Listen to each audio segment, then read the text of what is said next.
বঙ্গবন্ধুকে এত ভালোবাসার পেছনে কারণ স্বাধীনতার মহানায়ক, তার নেতৃত্বে আমরা স্বাধীনতা পাইছি, মানচিত্র পাইছি, পতাকা পাইছি, দেশ পাইছি।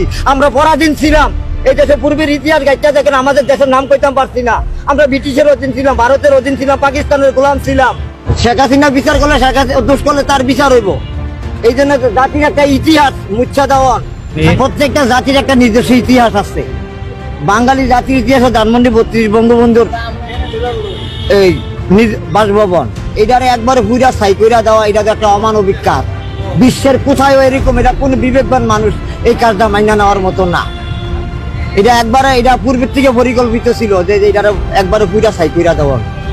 এটা যা এক শ্রেণীর লোকেরা করছে, যারা স্বাধীনতা বিরোধী, যারা মুক্তিযুদ্ধ বিরোধী, তারা এই কাজ করছে। এটা আমার ক্ষুদ্র জ্ঞানে ধারণা আর কি।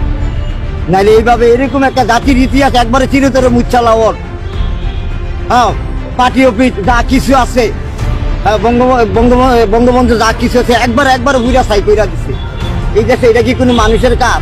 এই যে তারা নতুন সরকার গঠন করছে, আইছে ডক্টর ইউনূস আইছে পরিদর্শনে, এই পর্যন্ত আইছে।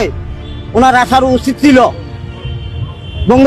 বঙ্গবন্ধুর বাড়ি বুঝা ছাই করেছে, ওনার পরিদর্শন করার উচিত ছিল। উনি একজন দেশের বিবেকবান ব্যক্তি হিসাবে,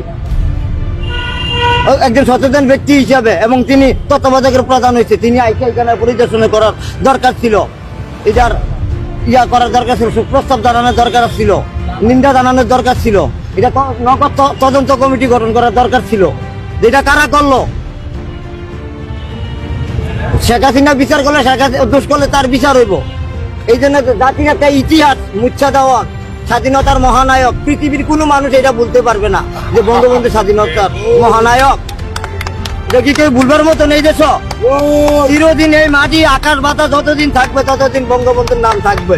দুষ্কৃতির মুখে না থাকতে পারে, প্রতিটা মানুষের হৃদয়ের মধ্যে থাকবে বঙ্গবন্ধুর নাম। বঙ্গবন্ধু জাতির ইতিহাস একবারে মুচ্ছা দিছে, একবারে মুচ্ছা দিছে। এটা পূর্বের থেকে পরিকল্পিত। এই দেশের বঙ্গবন্ধু নাম একবারে যে দুইয়া মুচ্ছার লাইব চিরতরে, এটা পূর্বের থেকে পরিকল্পিত। এটা দেশের সাধারণ জনগণ বুঝতে গেছে, সবাই বুঝছে এই দেশের জনগণ। এইটা আমরা কেন বাচ্চা রইলাম? আমরা মহিলা জনগা বালাই এই জাতি। বঙ্গবন্ধুর ইতিহাস চিরতরে মুচ্ছা দেওয়ার মানে কিটা? এই বাঙালি জাতিরে নিধন করা, বাঙালি ইতিহাস শেষ করা।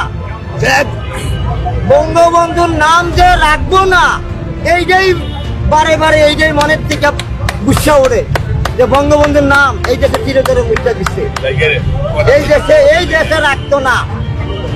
অনেক শ্রেণীর লোক আছে বঙ্গবন্ধুর বিরোধিতাকারী, স্বাধীনতা বিরোধিতা করছে, 71-এর বিরোধিতা করছে, মুক্তিযুদ্ধ, এখনো মুক্তিযুদ্ধের বিরোধিতা চলতে আছে এই দেশে। এখনো এই দেশে স্বাধীনতা বিরোধী চক্রান্ত চলতে আছে। এটা একটা লজ্জার বিষয়, এটা একটা ঘৃণার বিষয়। আপনার নাম কি? মোহাম্মদ হোসেন। বাড়ি কোথায়? কুমিল্লা। আপনি পেশায় কি করেন? আমি একজন রিক্সা চালক। বঙ্গবন্ধুকে এত ভালোবাসার পেছনে কারণ? স্বাধীনতার মহানায়ক, তার নেতৃত্বে আমরা স্বাধীনতা পাইছি, মানচিত্র পাইছি, পতাকা পাইছি, দেশ পাইছি। আমরা পরাধীন ছিলাম। এই দেশের পূর্বের ইতিহাস গাইটা দেখেন, আমাদের দেশের নাম কইতাম পারছি না। আমরা ব্রিটিশের অধীন ছিলাম, ভারতের অধীন ছিলাম, পাকিস্তানের গোলাম ছিলাম।